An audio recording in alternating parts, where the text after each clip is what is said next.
Amis randonneurs, bonjour! Nous sommes basés aujourd'hui dans un magnifique village, le village médiéval d'Aimé. Et nous allons partir le visiter.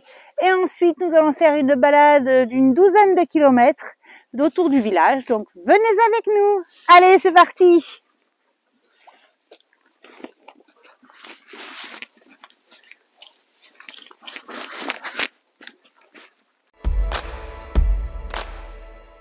Bonjour, moi c'est Émilie. Randonneuse depuis toute petite, je parcours la France.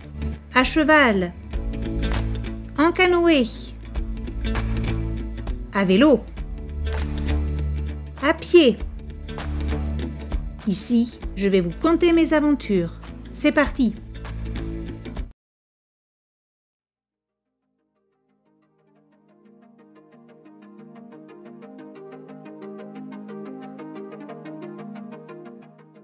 Les fondations de cet ancien moulin seigneurial dateraient du XIIIe siècle, époque de construction de la Bastide d'Aimé.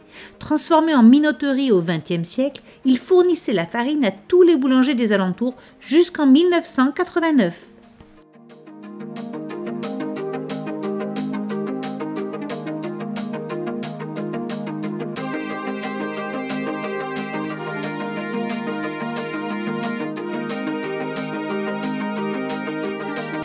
Les bâtisseurs du drop. Les loisirs, le moulin médiéval à la minoterie moderne.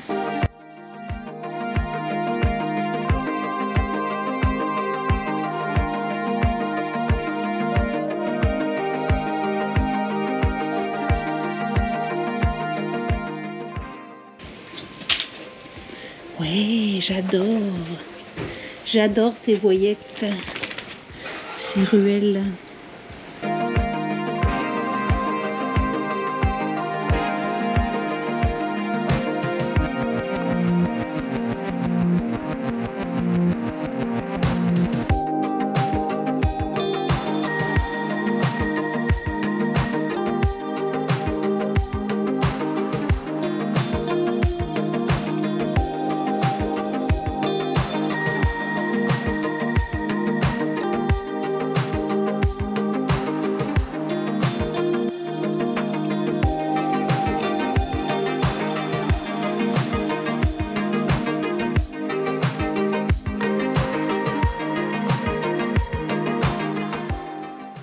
Au XVIe siècle, les guerres de religion opposent le Sarladais catholique aux Bergeracois protestants. En 1598, l'édit de Nantes met fin à 30 ans de guerre civile et établit une tolérance envers les protestants. À cette époque, un temple est construit à Aimé.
Observez ces petites maisons construites de guingois. Installées dans une zone soumise aux infiltrations d'eau, elles possèdent un rez-de-chaussée de pierre résistant à l'humidité alors que l'étage est composé de pans de bois.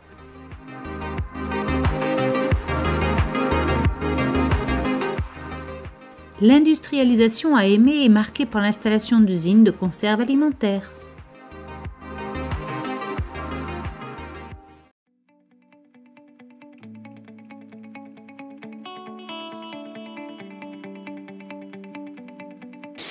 C'est superbe.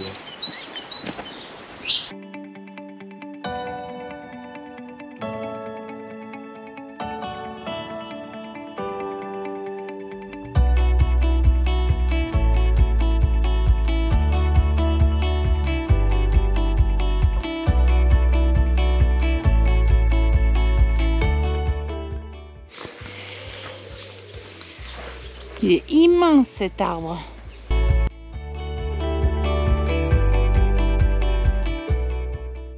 Il est rare de trouver une forteresse dans une bâtisse.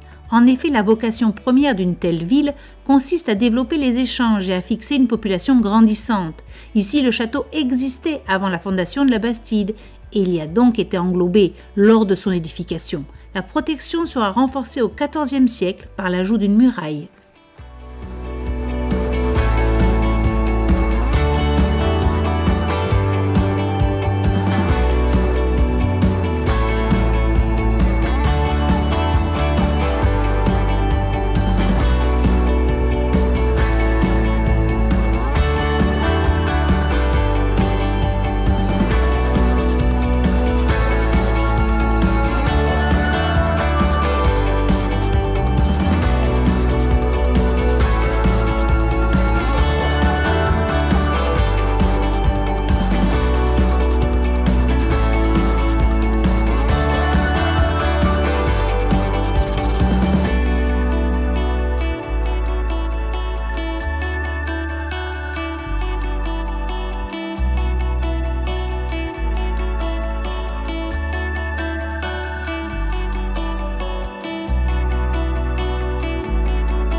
Dans toute conception de Bastide, les habitants sont tenus d'assumer la construction de l'église, utilisée à la fois pour célébrer les offices, mais aussi comme lieu d'assemblée et de cérémonies civiles. Située à l'écart de la place, l'église actuelle a remplacé celle du Moyen-Âge du XIXe siècle.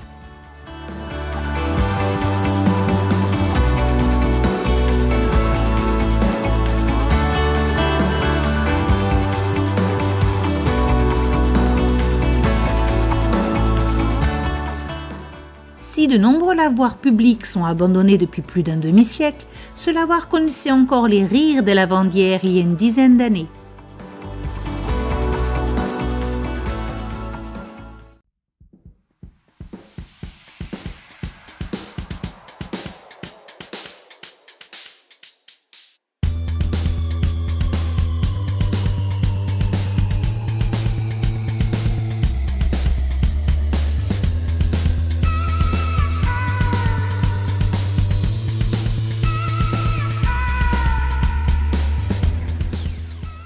Qui pourrait croire aujourd'hui que ce bâtiment voyait passer jusqu'à 22 trains par jour?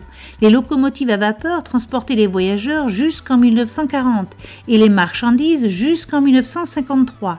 À cette date, la ligne de chemin de fer est supprimée. Aujourd'hui, plus de rails, plus de chefs de gare, ni de voyageurs sur les quais.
Dès le Moyen-Âge, les habitants d'Aimé tirent profit du drop, que nous suivons ici, en développant toutes sortes d'activités artisanales. À partir de 1858, le drop est devenu navigable d'Aimé jusqu'à Caudrot, en occitan, la queue du Drô, où il rejoint la Garonne. Lorsque le niveau de l'eau le permet, les gabarres assuraient le transport des marchandises.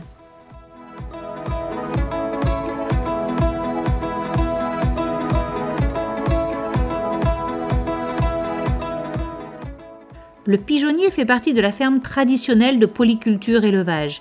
La fiente de pigeon, colombine, était un engrais très recherché pour enrichir les terres, vignes, tabac.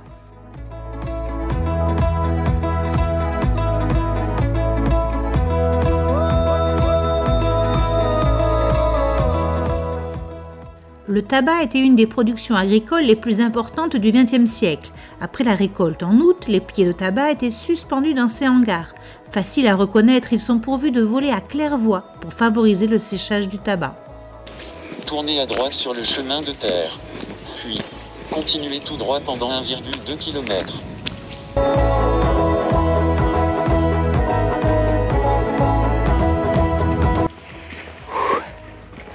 Ça grimpe. Ça grimpe, ça grimpe.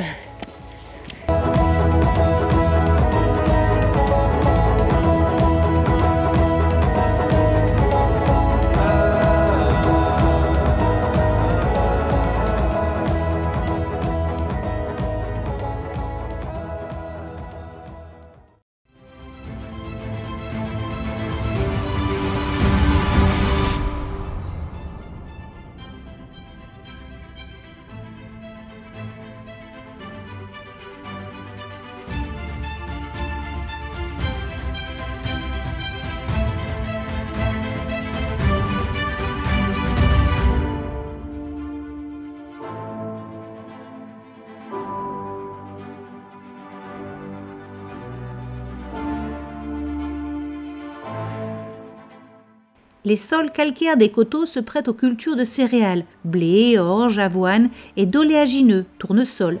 La mécanisation agricole a engendré le remembrement des parcelles. Les haies ont disparu du paysage au profit de ces vastes cultures.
Amis randonneurs, ben voilà, la boucle est terminée, on est de retour à Aimé. Et puis, ben, on reprend les hauts, on va aller à Puy-Guilhem et c'est reparti pour une nouvelle aventure. À bientôt, au revoir.